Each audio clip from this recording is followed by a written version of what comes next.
The mansion spanned over 16 hectares of exclusive Florida coastline, with palm trees lining its grand entrance.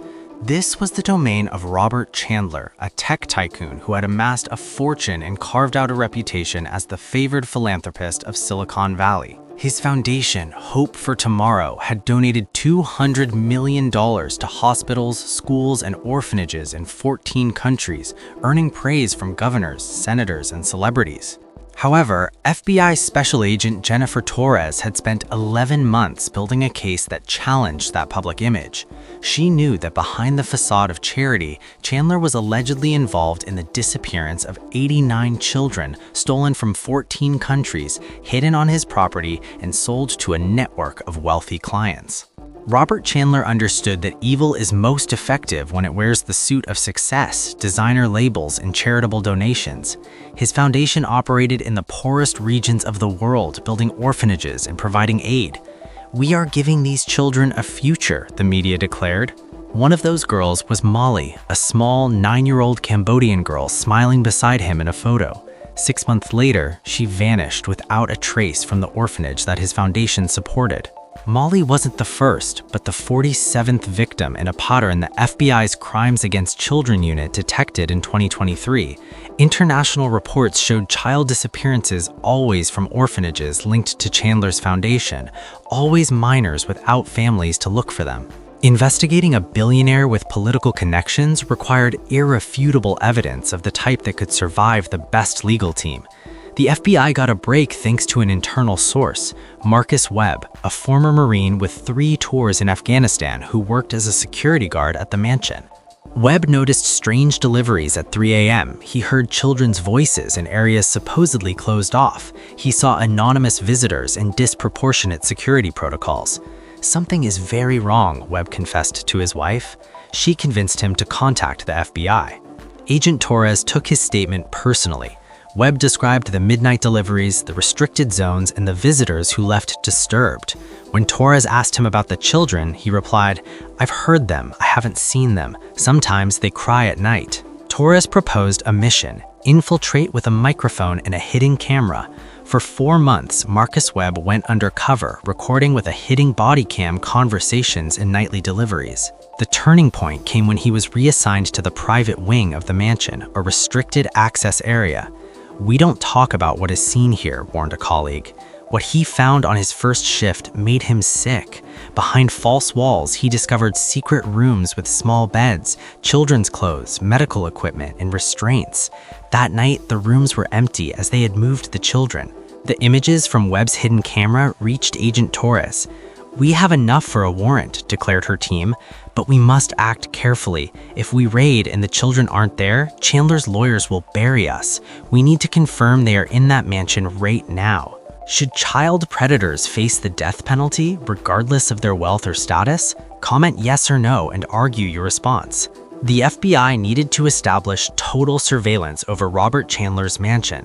The goal was to monitor every room, intercept every conversation, and record every movement within that fortified property.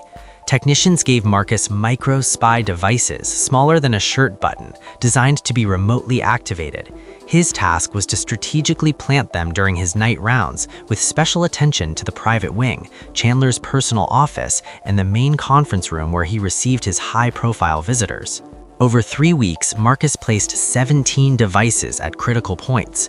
All were successfully activated, creating a surveillance web in the heart of the fortress. The FBI was now inside, listening, watching, and waiting for the ultimate proof. The first crucial find came via audio. An intercepted conversation captured Chandler talking to a contact identified only as the broker. The discussion was cold and commercial. "The clients are getting impatient. When is the next delivery?" Chandler's voice replied calmly, 2 weeks, we have 12 ready, high quality, young, varied selection." Then a specific request: "The Saudi prince wants twins, can you handle it?" The response was just as direct: "We have a pair from Romania, 7 years old, they will serve." Agent Jennifer Torres listened to the recording over and over. Each repetition reinforced her resolve. Robert Chandler was personally involved in child trafficking, treating human lives like merchandise. However, for a case of this magnitude and against such a powerful target, the FBI needed more. They needed to catch Chandler with the children on the property, intercept the buyers in the act, and dismantle the entire network in one blow. The only possible strategy was a massive, simultaneous raid executed on the night of peak activity. Continuous surveillance revealed a pattern. Every 6 weeks, with punctuality, a delivery was made. It occurred always late at night using the private dock. A boat coming from international waters arrived without raising suspicion. Chandler's influential connections and bribes ensured that certain Customs and Coast Guard officials looked the other way. The next delivery was scheduled for November 18th. There were only 3 days left. "We strike during the delivery," Torres proposed in the planning meeting. "With children on site, Chandler present, and the buyers arriving, we catch the whole network at once." The plan was approved, and the FBI's hostage rescue unit was activated, an elite unit of 73 agents and tactical operators trained for the most dangerous and delicate situations. To ensure success, a mobile command center was set up 5 kilometers from the property. From there, analysts processed the real-time feed from Marcus's microphones. The assault team split into cells. The Hawks would secure the dock, the Breachers would blow the armored doors, and the medical extraction group would wait for the signal to treat the children. This was not a simple arrest. It was an extraction operation in a fortified estate belonging to a billionaire with resources to resist or escape. Planning was meticulous. Every entry point and escape route was mapped, including a private helipad and service tunnels. Priority evacuation routes for the victims were established. Advanced medical teams and child psychologists specializing in trauma were positioned nearby, ready to act at the moment of rescue. Each agent memorized the mansion's blueprints until they could walk them blind. The operation required coordinated execution. A timing error, a perimeter breach, or a premature alert could have catastrophic consequences, endangering the lives of the children. How long does a typical FBI hostage rescue in a fortified residence last? A. 30 seconds, B. 3 minutes, C. 10 minutes. Answer at the end of the video.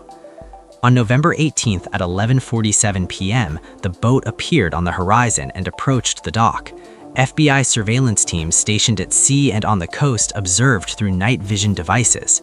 High-resolution thermal imaging. The confirmation was clear.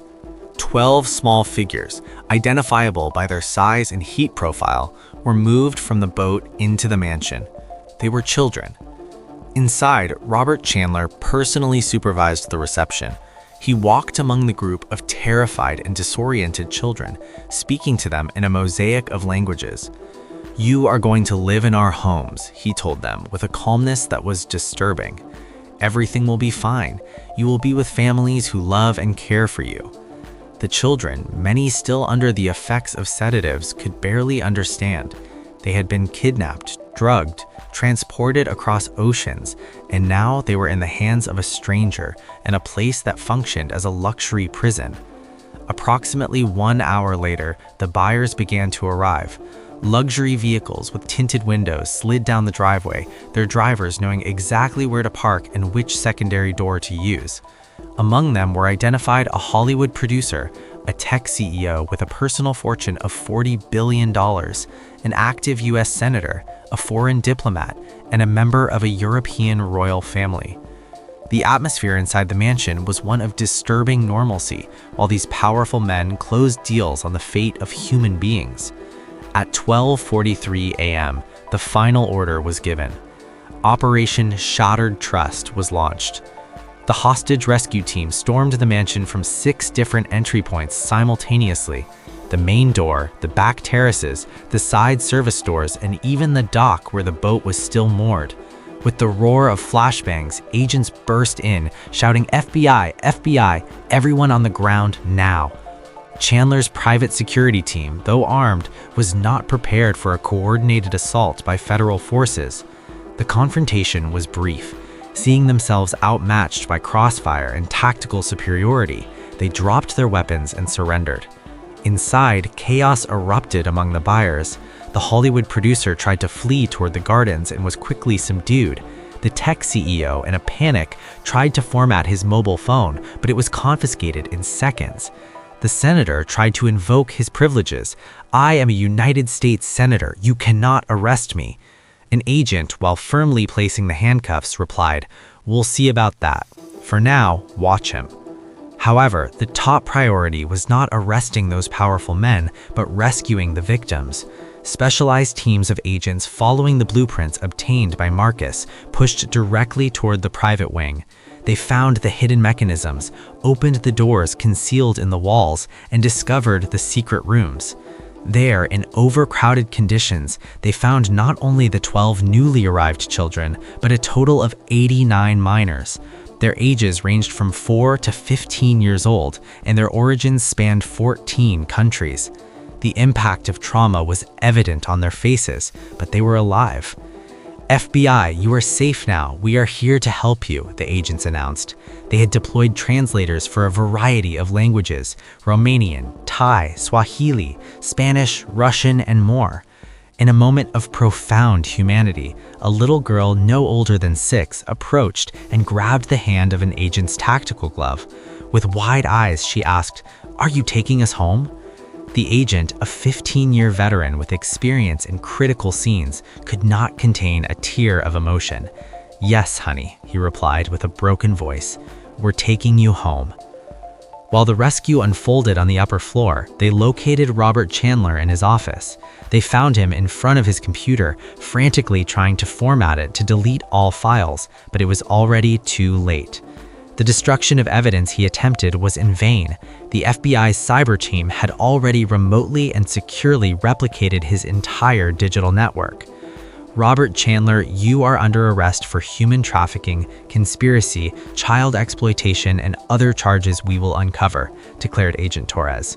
Chandler did not resist.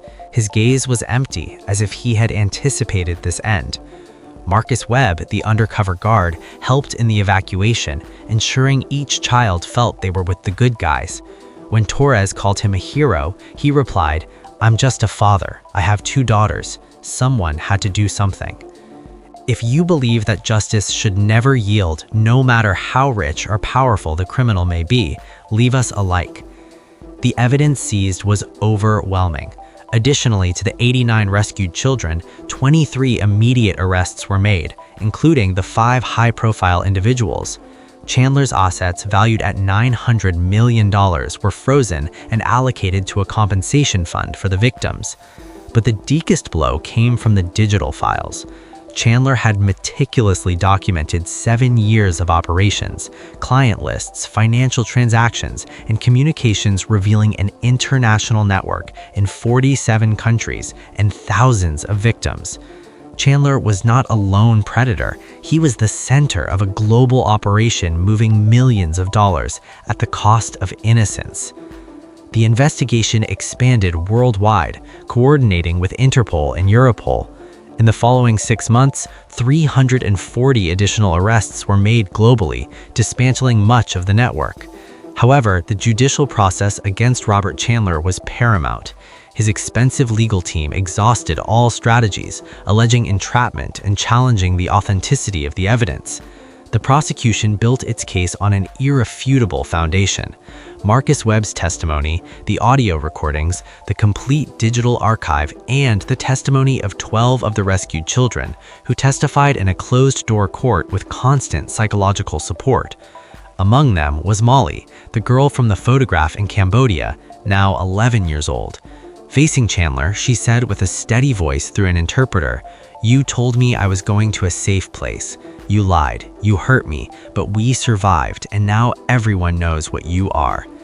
The jury found him guilty of all 847 charges filed, which included human trafficking, child exploitation, and money laundering under the RICO statute. The sentencing hearing was historic. 73 victims presented statements during 6 hours of devastating testimony. The judge, before pronouncing the sentence, addressed Chandler. "You used your wealth and influence to hurt the most vulnerable. You built a facade of philanthropy to hide your evil." The sentence was 17 consecutive life sentences, over 400 years in prison, with total forfeiture of assets and a registration as a sex offender. As he was escorted out of the courtroom, Chandler uttered a warning. There are others more powerful than me. This will not end with my arrest. The FBI took his statement very seriously, and the investigation remains open, pursuing every name on his digital lists. Here is the answer. While a typical rescue operation is resolved in about 3 minutes, Operation Shattered Trust took 7 minutes and 18 seconds. This extra time was spent ensuring that the 89 children would not be caught in a possible crossfire and clearing the secret rooms with extreme care to minimize trauma. It was a perfect rescue. Do you think more trafficking networks exist behind charitable facades? Give a thumbs up if you support Marcus Webb, Agent Torres, and the courageous victims who regained their freedom. Molly and the other 89 children are safe, but Robert Chandler will spend the rest of his life in prison without a trace of his power, locked away like the beast he truly was. Justice has arrived.